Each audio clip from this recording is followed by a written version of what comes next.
All right, it looks like we got all logged in, so we'll go ahead and get started. Hello, everyone. Thank you so much for joining us for tonight's lecture. Before we do introductions and get started, just a couple of quick things to note. Um, Use the Q&A feature at the bottom of your screen to enter any questions throughout the presentation. As you think of the question, you can just type it in and we will either be able to answer it at that time or we'll circle back to questions in the last 15 minutes or so of the presentation. Also, we are recording this lecture and live streaming it on Facebook, and it will be posted to our YouTube channel tomorrow for anyone that wants to watch it again or send it to someone else. It'll be there on our YouTube page. Most of you know about the Archaeological Conservancy, but for anybody who doesn't, we are a national nonprofit organization that identifies, acquires, and preserves archaeological sites in the U.S. On private land. We were established in 1980, and we've preserved nearly 600 sites across the continental U.S. Our organization also publishes a quarterly magazine, American Archaeology, and we offer archaeology tours with our regional directors and affiliated experts. If you want to learn more about our organization, you can check us out here at thearchcons.org.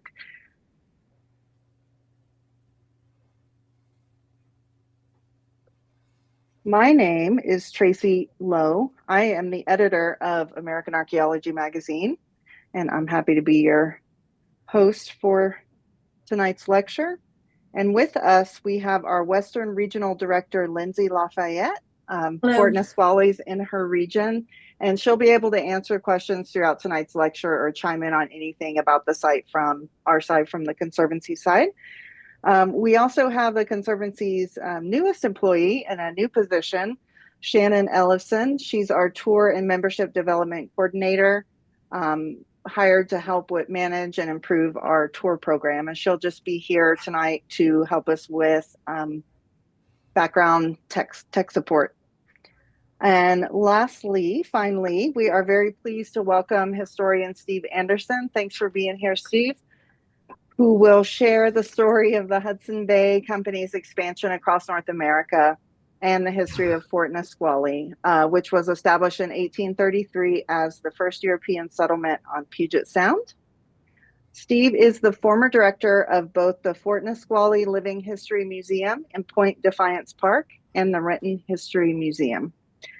Fort Nisqually was also the first conservancy preserve in Washington State, acquired in 1993, right, Lindsay?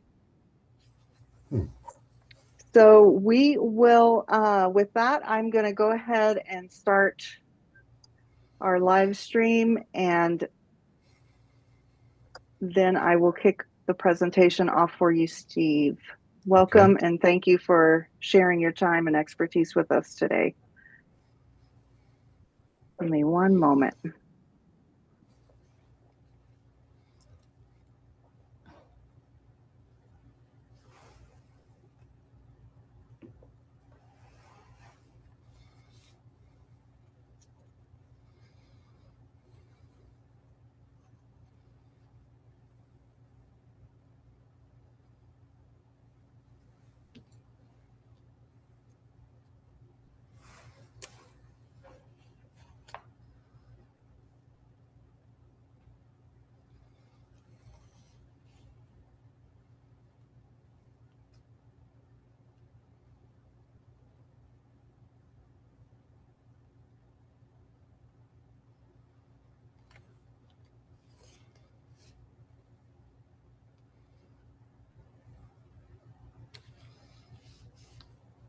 Take it away, Steve. Thank you. All right, that looks good. Welcome, everybody. I'd like to start off by thanking Lindsay and Tracy and Shannon for inviting me on tonight. It's a topic I've been involved with since 1980, just like you guys back in the day. And I chose the title because archaeology and history kind of work together, especially in a historic site. And Fort Nisqually is both an example of how that works and how it doesn't work and how it's necessary. So with that, let's go on to our first slide. And I'm going to talk a little bit about how the fort's history came to be. Hold on a second. And to back up in time, I want to take this back and kind of redo what I did back in the day when I started working with volunteers at the fort and give basic context, refocusing in terms of where the fort came from and then what happened to it after it became a fort no more. And so that's how I'm going to break out the talk tonight. And right here, we've got a couple pictures of very important things. One, the restoration on the right. Two, Fort York Factory on the top picture there in the middle. Of course, Mount Rainier, I got to throw him in there. And the beaver on the left. Okay, so let's go on to the next slide. It all starts back in jolly old England. And we're going to use maps throughout this thing because maps are very visual and they help people understand where things come from and why they came there and all this. So the Hudson Bay Company, oftentimes referred to in historical circles as here before Christ, for good reason, because oftentimes the fur traders advanced in front of the religious missionaries, the black robes. And it was only after the fur trade had come in that the missionaries followed. And this is very typical all across North America and even into the Fort Nisqually region. So the HBC, here before Christ, is kind of an inside joke, but if you ever hear that, that's what it means. We're going to start in England, and we're going to move across to North America and then even closer yet into the Columbia Department and into Puget Sound.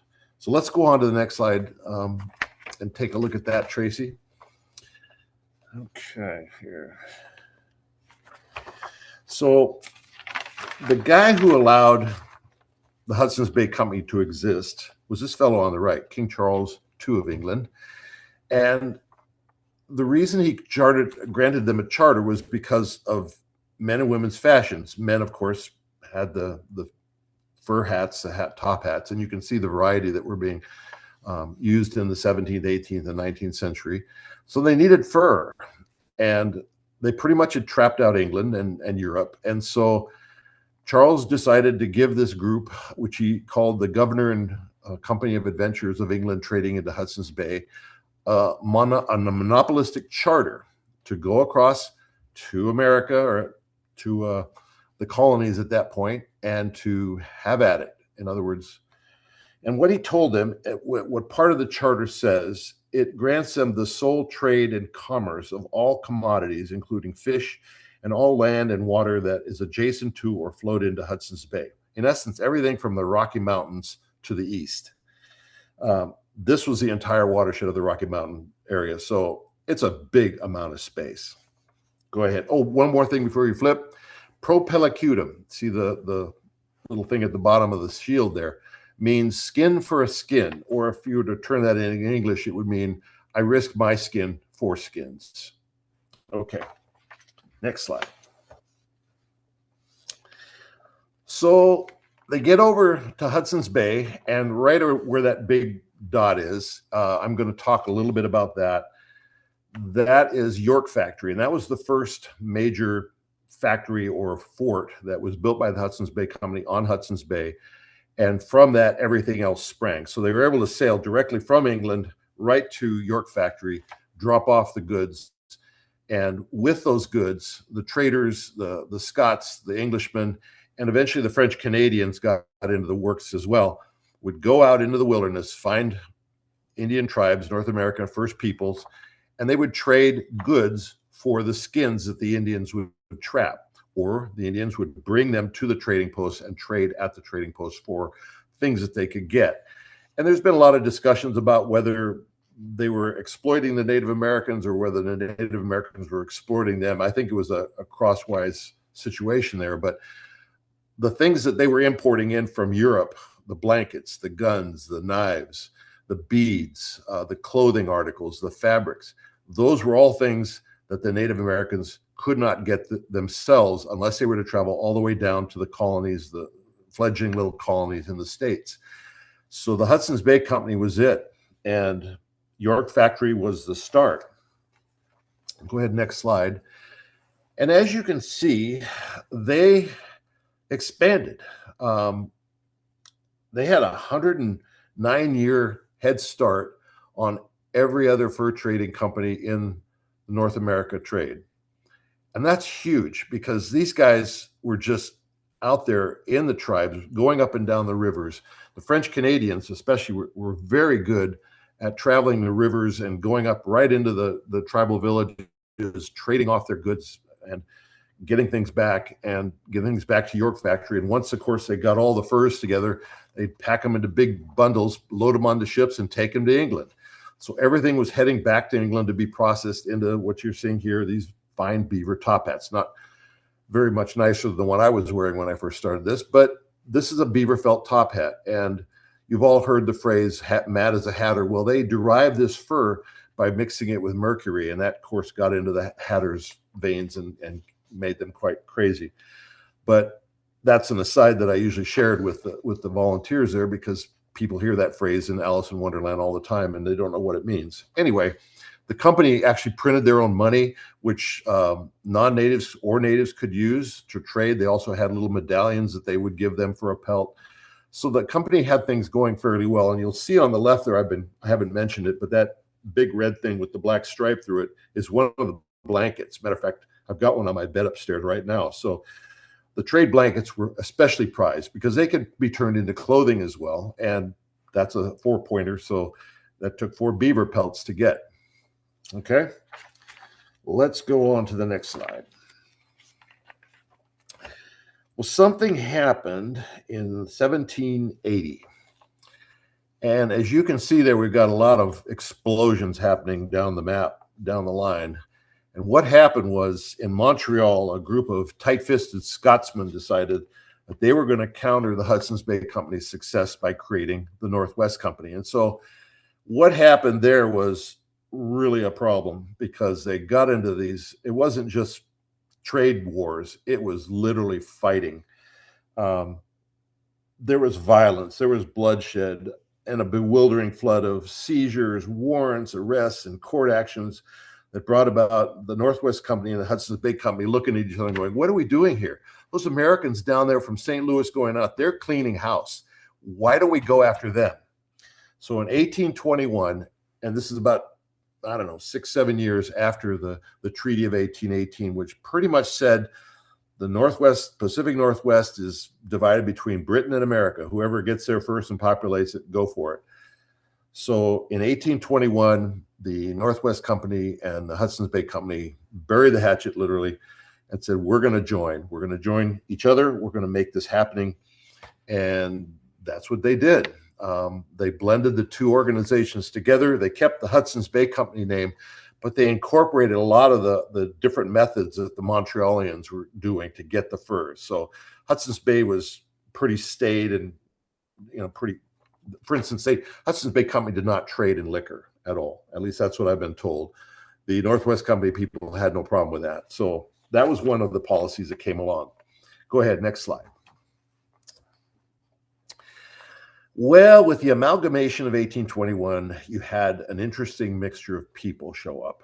And the most striking is the gentleman in the middle. That was North America governor of the Hudson's Bay Company, Sir George Simpson. He was a very small man, but he had a very big ego, and he pretty much ruled the roost wherever he was.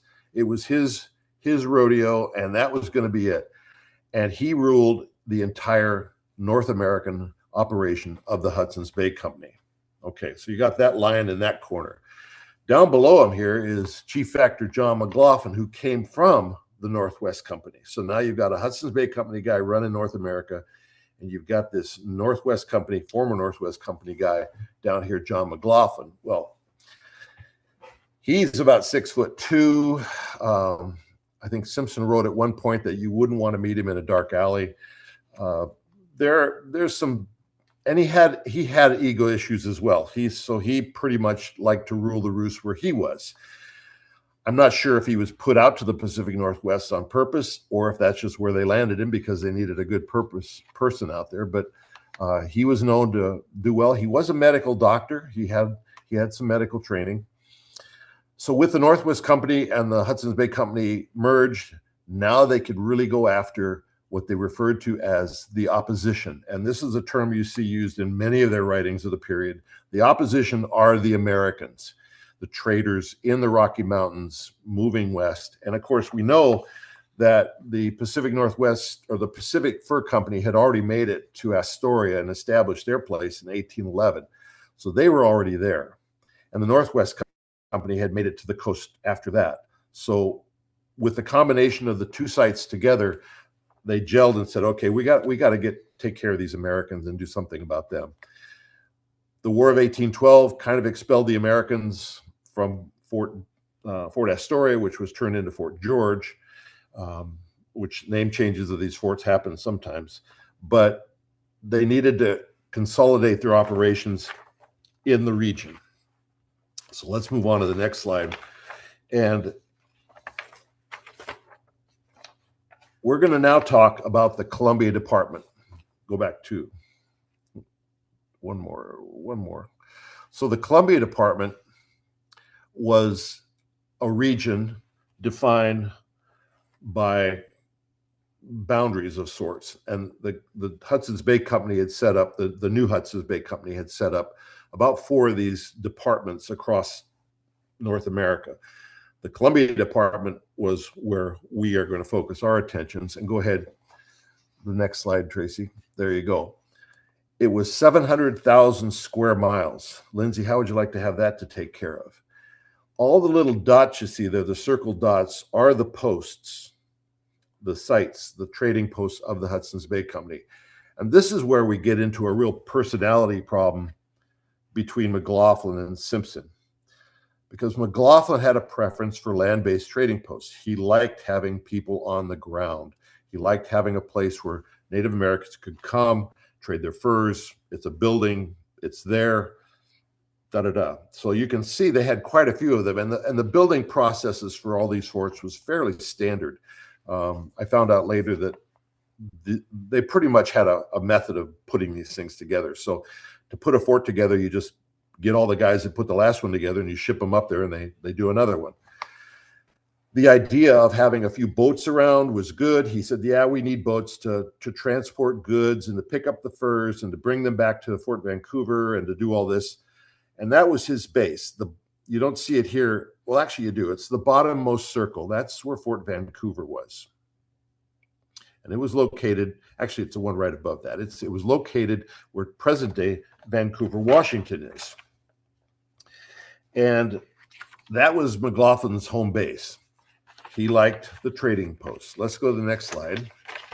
Simpson had a completely different view on things. He liked boats. He liked ships.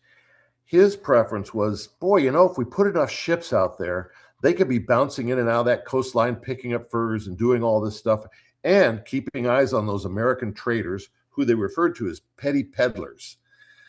These are just single boats coming out. They were financed in Boston. They were sent around. They came over here with furs, and that was a problem for the Hudson's Bay Company. Remember, they're a monopolistic firm. They do not want competition. So Simpson said, let's get boats out there. Let's take care of these petty peddlers, these Americans. Let's just bury them in terms of the trade. We will trade under everything that they have and take all the furs out. This basic conflict between Simpson and McLaughlin was a deep one, and the two men did not agree on that. And the epitome of that particular struggle came about in the picture to the far right of the corner, up there in the corner, the steamship Beaver, who Simpson had ordered out and came out to the Pacific Northwest coast, first steamship on the Puget Sound and the Pacific Ocean. And his idea was that ship would be the mainstay that would run to Fort Vancouver and all over and try to make it happen. McLaughlin did not like it. He did not like that ship at all. And I think it was with a very short period of time that he sent that little boat packing. He says, we're not going to have that thing down here at Fort Vancouver. You're not going to be here. You're going to be someplace else. So they need to find someplace else to put it. Before I move on to Fort Nisqually, let's talk a little bit about the fort system in the Columbia Department. Go ahead to the next slide, Tracy. So Fort Vancouver, where McLaughlin was, and there he is, was a huge establishment. If you want to see it today, you can go to Vancouver, Washington, and it's there recreated as a national park, which was dedicated in 1948 as a national monument. This is before they built anything there. Of course, in the 1950s, a lot of archaeology took place. They were digging up things all over the place and finding out where the exact fort was, because there were many varying opinions as to where the fort sat. These excavations brought about the establishment of the bastion, the palisades, several buildings. And so by 1961, it was dedicated as a National Historic Site. The excavations continued throughout the 1970s, and I believe they were actually involved in some when I was working in 1980. It just created a rich trove of information about what was being brought in, what was being traded, what was being manufactured in country. All the information you need to know was coming out of the ground. Go ahead and flip to the next slide. You can see here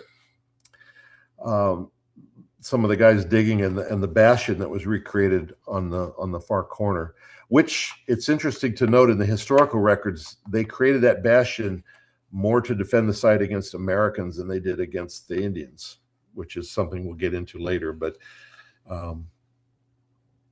it's a huge place. And if you get a chance to go to Fort Vancouver National Historic Site, please do, because it's a wonderful recreation of McLaughlin's home where he lived. It's based around the year 1845, and it is very, very accurate.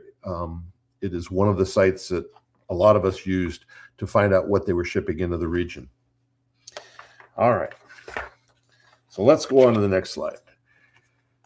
Okay, so one of the first sites, aside from Fort Colville, which was up the Columbia River a ways, to be built on the coast, and I'm going to focus on the coastal site since Fort Nisqually was there, was Fort Langley. And in some ways, it was almost a bridge too far because it was way up there. And at the point that they established Fort Langley in 1827, the Cowlitz Portage, that little stretch of land that you see running between, that little line I put between the two sites, was pretty much closed. The Northwest Company people had done some things to the Cowlitz Indians that were not very, very nice. And so the Cowlitz had basically said, you're not coming through here. So the first efforts to get up into that region had to happen via the ocean, Grace Harbor, and across that way. So it was kind of a roundabout way. By this period, by the late 1820s, a couple of things happened that were good and bad. One of which is they established better relationships with the Cowlitz Indians, saying, hey, we're the Hudson Bay Company, not the Northwest Company, even though many of the Northwest Company guys were now working for the Hudson Bay Company. But they also had an American vessel come into the Columbia River with malaria, and it ended up killing off many, many, many of the native tribesmen in the region in the late 1820s. And John McLaughlin's cohort, James Douglas, said many of the Indians fled to the sea. And in the sea, in his context, are Puget Sound. So a lot of them went north to get away from the pestilence. So Fort Langley, and let's go on to the next slide.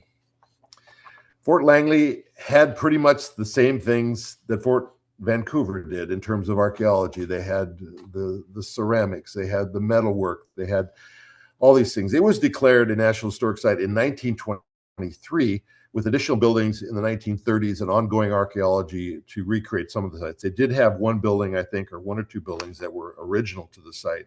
But the archaeology continued and the historical research continued throughout the 1950s and 60s and clear into the 1990s. New buildings came online until I think they pretty much have all of them now. But Fort Langley is on its original site, like Fort Vancouver. And it's been turned into a National Historic Site. So they have a wonderful program up there. And again, drawing from them is a wonderful way to fill in the blanks when it comes to Fort Nisqually. So on we go. Next one. Next slide. Okay, so we're going to get into a bit of a look-see at Fort Nisqually's origin, and I've got to say that um, I've warned the staff there at the Conservancy that I've done hour-long programs on each of these topics, so this is really going to be a thumbnail sketch. We're going to blow through this pretty quickly, but I want to give you a real simple background on what was happening. So let's go to the next slide.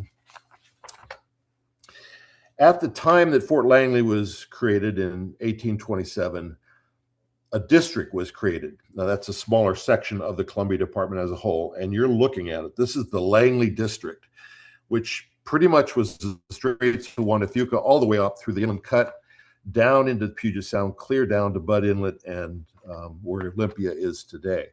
That's a huge amount of space. And remember, you had those petty peddlers floating in and trading with Indians, and it was very, very difficult for a fort that's situated on the land up the Fraser River to be able to monitor all this activity going on here. And so most historians agree that Fort Nisqually came about because they were having trouble monitoring and trading against the Americans who were sneaking in from the Pacific Ocean and trading with all the Native Americans that inhabited this huge district. And they needed somebody on the ground, especially McLaughlin, who says, wait a minute, we need a fort. And where do we go with that? And so they started by looking at the Deschutes Falls area, and that was originally the plan. But later on, for various reasons, they ended up settling at Sequalichuk Creek, which is where that yellow dot is at the bottom of the page. And if you go up the sound just a little bit there, you can see Point Defiance at the end of that ship that's just sitting there on the right. And that's the Commencement Bay there just below it. So you can kind of get a sense of where things are. I'll get a better map up here in a second. But this was the Langley District, and countering those peddlers is what they had to do. Next slide. So there are two Fort Nisquallys, and the Conservancy owns both of them, I believe, at this point. The 1833 to 43 site is closer to the water. It was a fairly small enclosure. I'm going to talk a little about construction in this slide because it really shows you how forts came together. But Charles Wilkes and his United States exploring expedition came there in 1841, and this is what he drew. This is the upper picture is what the fort looked like. 4 bastions. You have at the top of the square there, you have the factor's house with the kitchen behind it attached. You have the trade stores down by the word gate. That's where the trading took place. And you have the men's dwellings and the storehouses around them on each side. This was a fairly standard method. You can see that the bastions are definitely outside the fort. They're not inside the fort. They're not even close. So you get inside the bastion by going through a door, but once you're in them, you're basically outside the palisade line, looking down the fence line. This is a real standard operation. The picket size, by the way, is 20 feet high. Now we move on down to 1840s, and McLaughlin had instigated the Puget Sound Agricultural Company, was literally the agricultural wing of the Hudson Bay Company, and he said, we need more ground. So they said, let's move the fort out towards the prairie. Let's get a bigger site going. I just need you to get people out there plowing the ground. We've got cattle coming in from California. We've got cattle coming in from the east side of the mountains. Let's get a bigger site going. So the bottom image shows an image of Fort Nisqually in 1856, drawn by James Madison Alden, who was a surveyor down there at the time. And then, of course, James Beatty's sketch of the bastion in 1865, just to give you a sense of what the originals look like. I'm pretty sure these are more close to what it was. Fort Nisqually existed on that site from 1843 to about 1869, maybe 1870, depending upon which documents you use. All right, go ahead, next slide. By the time things got rolling, these were all the sites across the region. And everywhere there's a dot was some kind of operation, at least regionally set here in the Washington State and Oregon area. So you have Fort Vancouver at the bottom there. You have Fort Astoria, Fort George out the mouth of the Columbia River. All up and down the Columbia River, you have various posts that were set up. And of course, if you go north again, following that blue line, you go by Cowlett's Farm, which again was part of the company's agricultural wing, growing crops you hit Nisqually where the cattle were and the sheep were and some crops, and then you keep going north and eventually Fort Victoria on Vancouver Island and Fort Langley way up north. If you go into Victoria today, you can actually walk the palisade line. They've laid down some bricks that decide where the fort was in the city. It's all grown up around it, but it's still there. Okay, let's turn to the next slide. I'm going to get a little closer now. We're going to move into Pierce County in 1852. And I put this slide in here to show you exactly how much land the company was claiming to own by 1852. And the circle again is where Fort Nisqually, the second site, was at DuPont. And it came to about 252 square acres, or 252 square miles, I'm sorry. That's a big chunk of land. And they pretty much started claiming this territory from 1833 on, but it extended out there in the 1840s and the 50s. And again, they were running huge herds of cattle and sheep across these lands. Sometimes the sheep exceeded 10,000 head. The cattle were in the 4,000 to 5,000 head, and they had Native Americans running these herds. They had French Canadians, they had Scotsmen, they had men from York, they had Englishmen, and occasionally they'd pick up an American who wanted to work for them too. That happened as well, but not very many. So these were the people operating on these lands. I've actually done a little side study on the Native Americans. At one point, the company employed over 900 of them. Very unknown aspect of the site's history. So this is a huge amount of land. And to show you what that better looks like, go ahead to the next slide. This is what I came up with a while ago in terms of the different areas around there. And you can see the little red lines are trails. There's up on top there is Commencement Bay. The Puyallup River more or less defined the north and northwest edge of the claim. Down at the bottom, you had the Nisqually River, which defined the southern edge of the claim. Puget Sound, of course, and up what is today Chambers Creek defined the kind of the northwest claim. And then on the backside, you had a surveyed line that ran from the Puyallup River down to the Nisqually River. And they did this back in 1852. When the Americans started showing up in the 1840s, they found this land to be occupied by the company under Treaty of 1846, and they didn't like it. These are a few of the Americans that I have pictured here, guys with the name of Thurston, Glasgow, Chapman, Stevens, Balch, Richmond. They all were there, and they were all looking at it going, we really like this land. We like these mill sets. We like this tillable soil, but it's being used by the company, and they won't let us settle here. And the guy that they were fighting against was the company's representative at the time, and that's William Ptolemy here on the top. He's a Scotsman from Edinburgh and another physician. He also had a doctor's training. And then later in the 1860s, after Ptolemy had left and gone to Victoria, Edward Huggins took over. He was a clerk, and he managed the rest of the operation from the 1859 through 1870 period.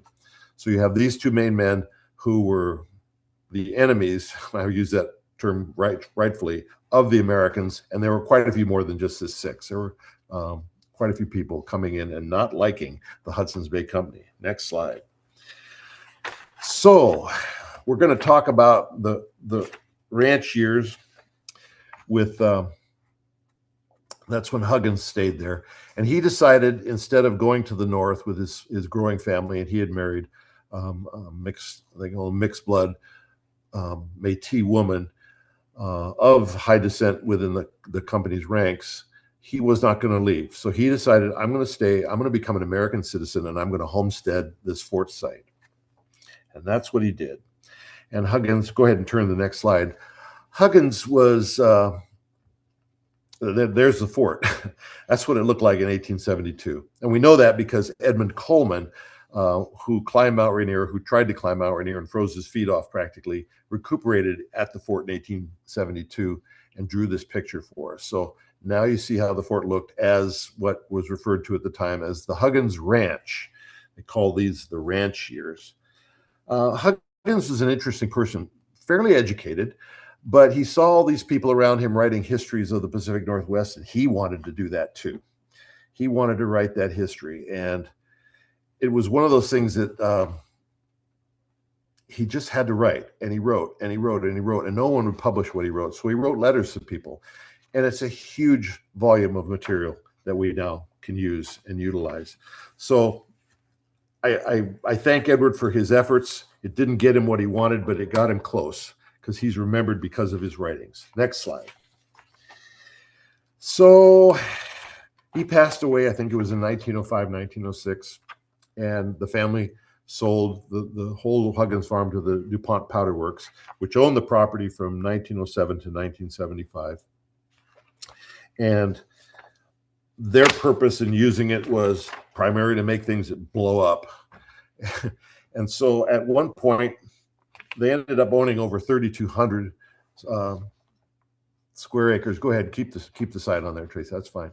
They ended up owning over 3,200 acres of this site, and that included both the 43 and the 33 sites. And this is the gate. Matter of fact, when I started working at the restoration in the recreation in 1980, I had to go through this gate to get to the 1833 site. The 43 site was outside, but it was still considered part of the DuPont company land. But you can see it's a fairly extensive operation here, and they didn't like outsiders coming in or getting close to this because, you know, they were making dynamite, nitroglycerin, and things that go boom in the night. So yeah, it's not something that you want to have a whole bunch of people around. And unfortunately, next slide, these two buildings were still there in 1907. Two of the fort's original structures, the Factor's House and the Granary, were still there. And the company had actually started using the Factor's House as a dance hall or community center, whatever you call it. And the term factor comes from manager. The Hudson's Bay Company had different ranks, and the top of the rank in the class was a factor. And he was in charge of a site, and you can see 252 square miles is a big site to be in charge of, and that's what Ptolemy and then Huggins were both in charge of at the point. The house became an attraction in the late teens, early 20s, and people started visiting it. People started coming out and taking pictures of these buildings, started walking around, and that wasn't good. And more of them were coming. It became kind of like a place you want to see, because there was a highway out there. It wasn't what I-5 is today, but it was a road that people would get down from Tacoma. And if you were passing in from Portland, you could swing in here and take a look. The company, the DuPont company, did not like that. And so what happened was they put out a statement about 1925 and said, if these buildings are not moved within the next 5 years, next 6 years, whatever, we are going to destroy them. We're going to wipe them out, take them off the map, and stop all this tourism, this heritage tourism that was occurring, because that's not the business they were in. They were into making dynamite and things that go boom. So they did not want people wandering around this site. Anyway, next slide. Well, they say sometimes you got to capture history, you have to recreate it, but sometimes not. And this is the rise of Fort Nisqually Pioneer and Indian Museum, what I call the bad penny years. And you're going to find out why I call that, since we're talking about coins and two sides of a coin. Go ahead, Tracy. Go ahead and switch it over. The fort was recreated first by bringing up the Factor's House. They took it apart and rebuilt it on a section of Point Defiance Park that was pretty much being logged off already. So they just logged it off a little bit more and put the house there. And then they put the granary back where it belonged. And then, of course, we fell into the Depression, and all these alphabet soup organizations popped up, and they started getting federal money and state money. And so they put all these men to work and built what they thought might be Fort Nisqually without any archaeology and with really very little history, historical research. The WPA did have a writers group that did some writing about it, but really it was kind of a romanticized history. Anyway, that didn't work out too well, because what happened next? And go ahead to that next slide. On the dedication, the first dedication, which happened in September of 1934, you can see they have part of the palisade, which are half the height of the original. And they have some of the bastions, the Factor's House and the granary built, but the rest of the fort's pretty much not there yet. I just want to read what that guy standing at the podium up there read. And I'll just quote it here. It was proclaimed at this point in time, that Fort Nisqually would, and I quote, commemorate an important period of time and place in Northwest history, for the fort was an axis around which swirled the strenuous and historic efforts of the early American pioneers who came and made early Northwest history and who pointed the way to thousands of others who, like them, came, saw, stayed, and conquered. Now, unfortunately, one of the groups involved in this restoration were the sons and daughters of the Washington pioneers, and they still detested the Hudson's Bay Company from the stories that their ancestors had told them. And so that was what was carried forward in the restoration. As a matter of fact, in order to be the curator or caretaker of the site, you had to be a descendant of one of the families that were in Washington Territory before 1870. And that is the truth. Go ahead, flip the slide there.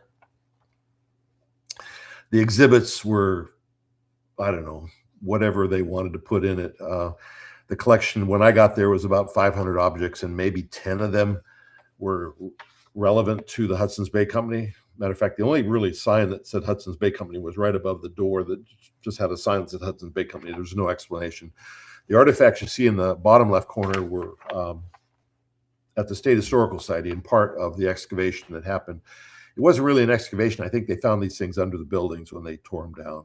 So that's what they found. All right, next slide. We'll move along here. So the exhibits that you see were, I don't know, whatever came in, they put up. It was old, they put it up. They really didn't have any kind of thematic interpretive message to tell, other than these are people that came here early and here they are, and this is kind of how they dress. Here's a poke bonnet, here's a schooner, prairie schooner. They came by the Oregon Trail, none of which was true, but this was the story that they were promoting, and also promoting the fact that maybe the U.S. military occupied this fort and shot at Indians who tried to attack it. These were the stories that I was learning about when I first started working there, and yeah, I just can say it was a little bit of a problem. Next slide. But these problems, oh, I did want to mention too, the Weyerhaeuser Company took over the site at DuPont at this point in the 1970s, 1975 to the present. And I just wanted to reflect back on that because that was going on down there at the time. And I wasn't really too up to date on that at this point, but go ahead and flip to the next slide. I want to talk about the reckoning and the guy responsible for it, at least to start with, and that is this guy right here. A local historian speaks up. Next slide. This is an introduction to Murray Morgan. And for those of you who don't know Murray, great guy, local historian, Tacoma historian, Puget Sound. I suggest if you haven't read Puget Sound, one of his books he did, read it. It's a great introduction to the history of the early history of the region. What got Murray going was this stamp, this 28-cent stamp that they convinced the United States government to put out. And as you can see, that's Fort Nisqually's bastion right there. And around it wraps the words, remote outposts, a new nation building westward. And my question to Murray was, what nation were they talking about? Certainly wasn't Canada. Anyway, Murray gets up there and he has a few things to say about this. And then I'll talk about my encounter with Murray in 1981 right after I read this. Go ahead, next slide. So he gets up there and he reads off this program, and there's a copy of the program there.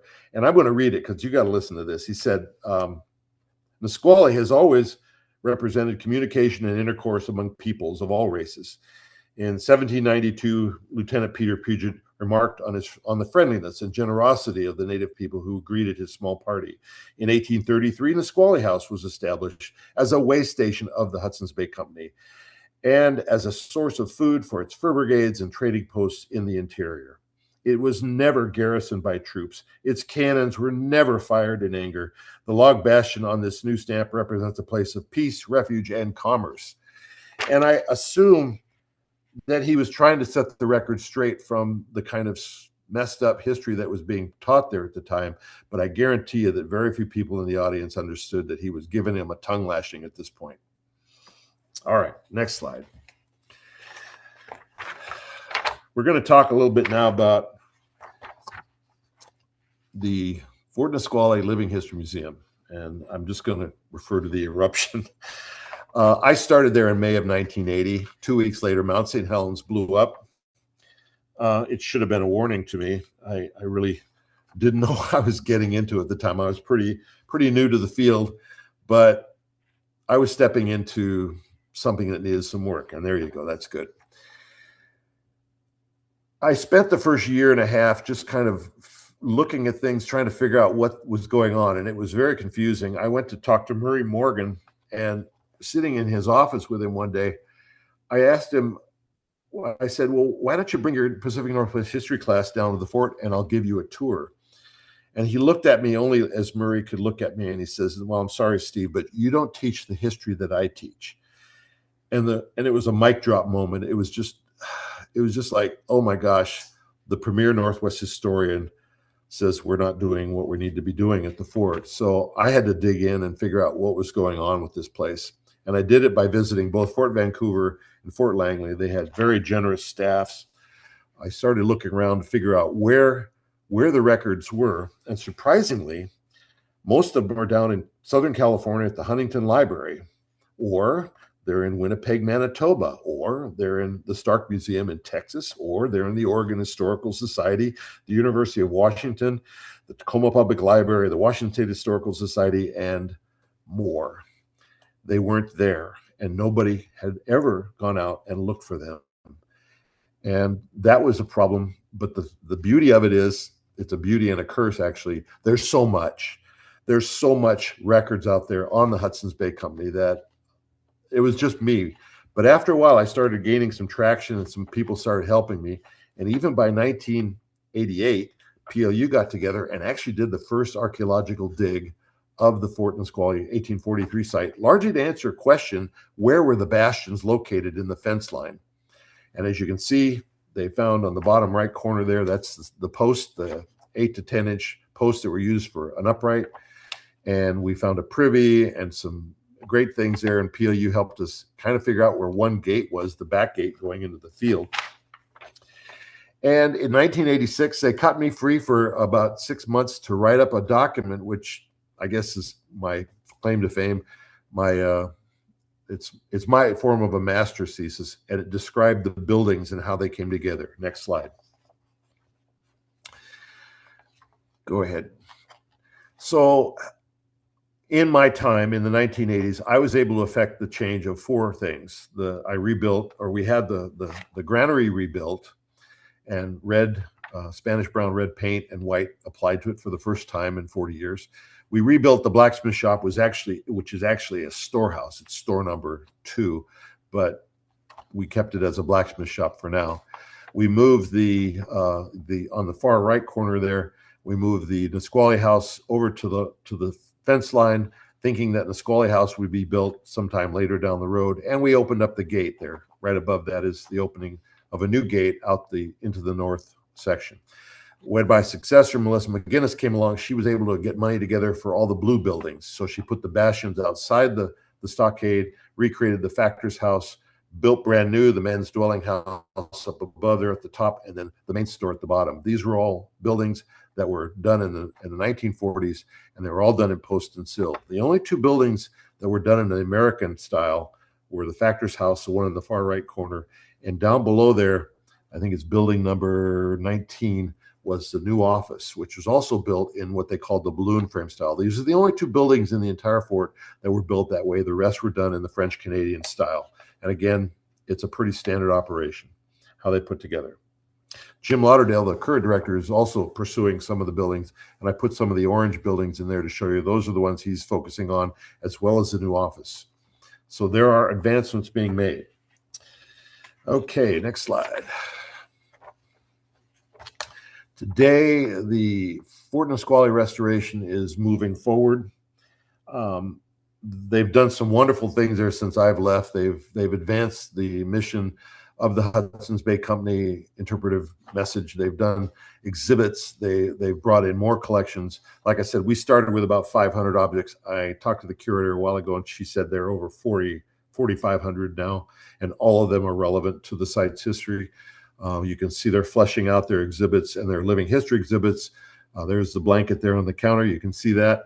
And even what I consider the crowning prize was they got accredited by the National American Alliance of Museums back in 2018, which is just super.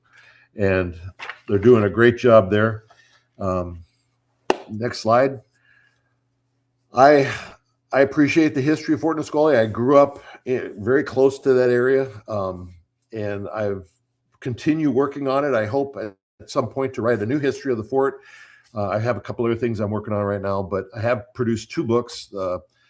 One is the William F. Ptolemy Letters, 1850 to 53, which the Washington State University Press produces, and I had to write something about Angus MacDonald, the Great Divide. What a great person! That's more of a biographical sketch of pretty much a great one of their leaders, and that's over at the Museum of North Idaho in Coeur d'Alene. So, if you like narrative, that's a good story. And of course, if you just want to see what Ptolemy was writing about in letters to everybody, that's what the letter book is. So that's all I got.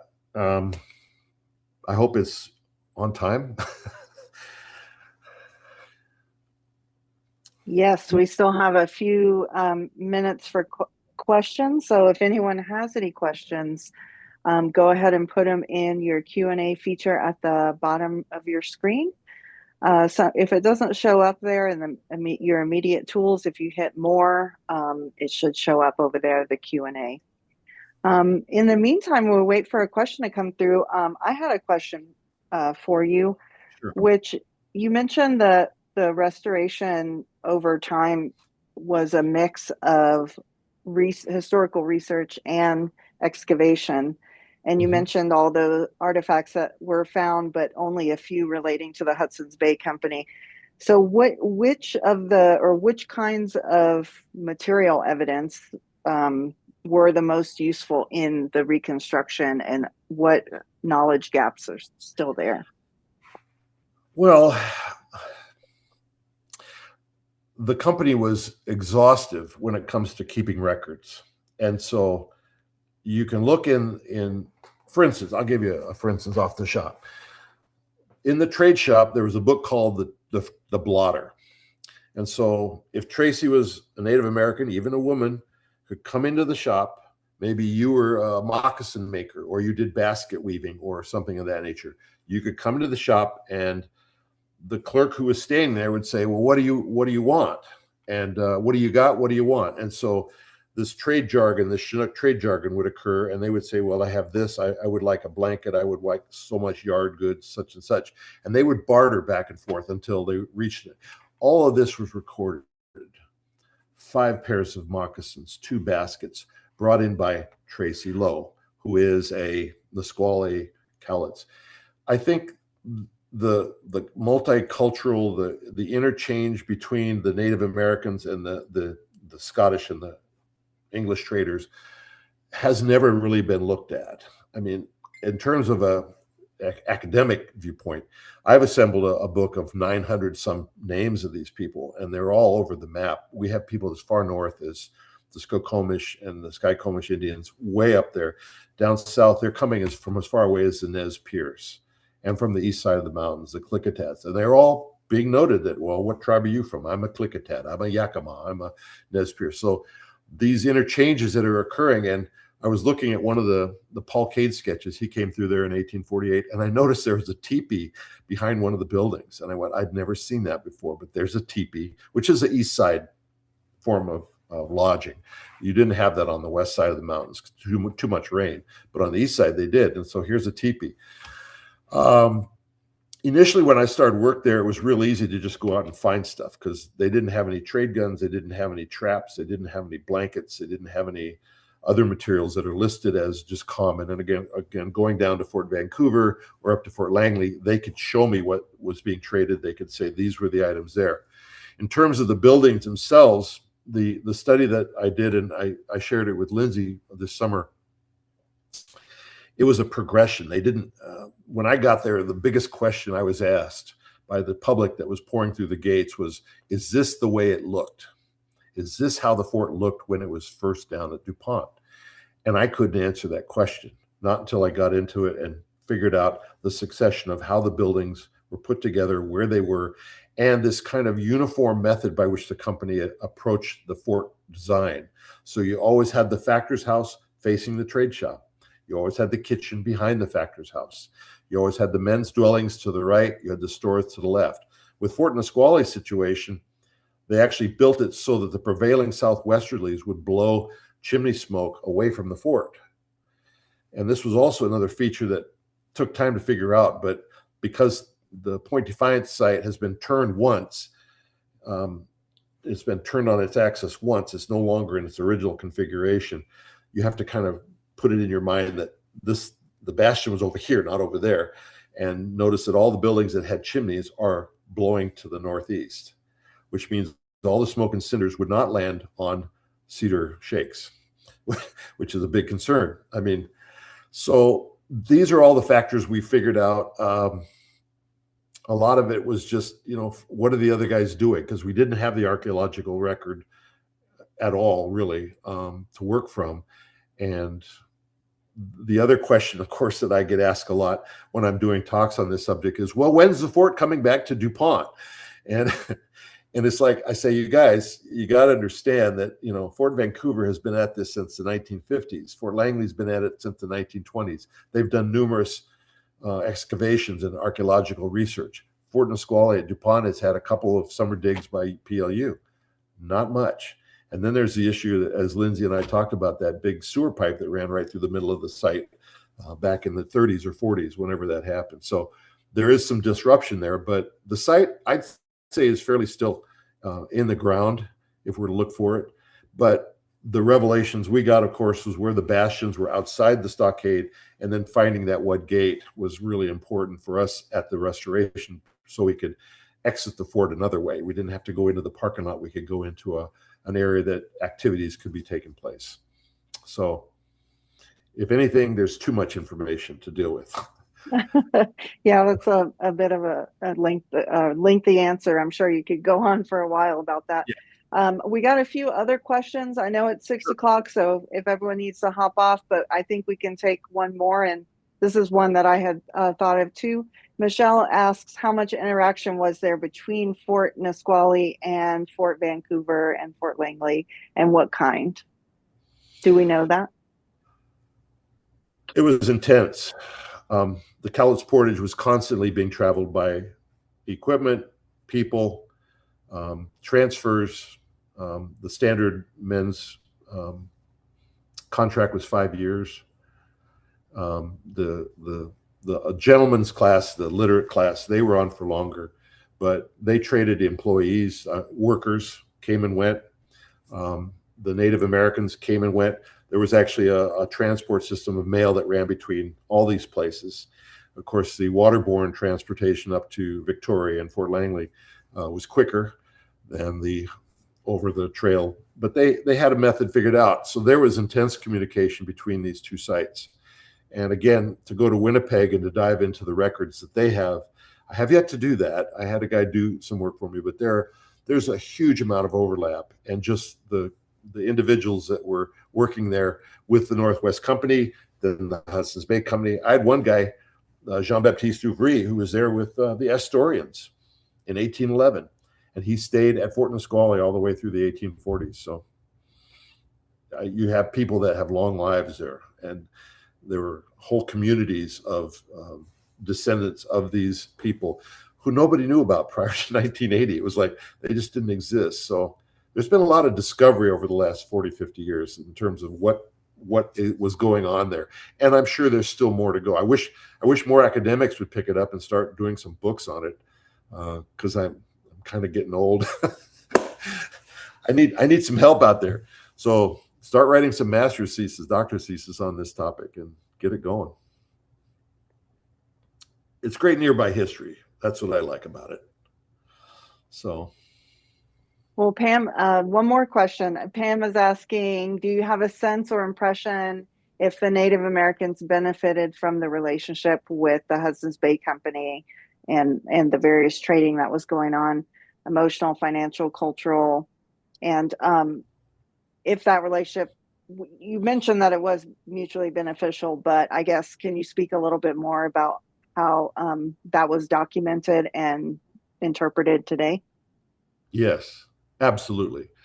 Um, La Halette was the chief or the headman down at the Sequatchie Creek Village just below the fort. And well, he was connected in other ways too, which I won't get into, but his importance once the fort settled there grew enormously. It just, he became, in some ways, he became too important for his own britches, but he was connected to a family that was connected to the Cowlitz. So I'd say yes. I kind of put it in this way. It's kind of like if you're living out in the middle of the desert and somebody dropped a Walmart or a Kmart next to you. Would people be coming to see you too? Yes, they would, especially from long distances, especially when they don't have a Walmart next to them. This place, you could get things that you couldn't get anywhere else unless one of those petty peddlers sailed in a boat. And the company did a pretty good job of keeping them at bay. So there was a number of things. The social interaction between the Englishmen, the Scotsmen, and the French Canadians marrying into the Native American tribes was huge. And I know a lot of them had second wives elsewhere, and it was called a country marriage. But a lot of these lasted for a long time. A lot of them were very unique marriages to that region. And yeah, so that's still there too. There's a whole group of descendants out there of mixed blood that go back way in time. That we call them the Métis, or that's how they're referred to.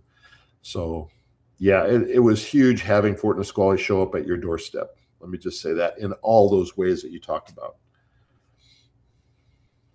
Yeah, that's really fascinating. All of the different groups, how they come together and it evolves over the years. So really, really interesting. Well, thank you so much, Steve, for sharing with us. And there are a few questions we didn't get to, so rest assured, audience, I will compile those and send them along to you, Steve, via email if that's okay with you, and I can Fine. distribute those.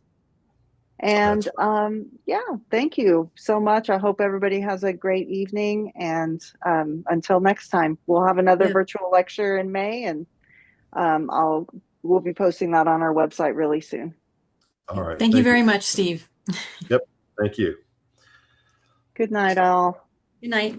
So I just punched that one, and then how do I go out here? Oh,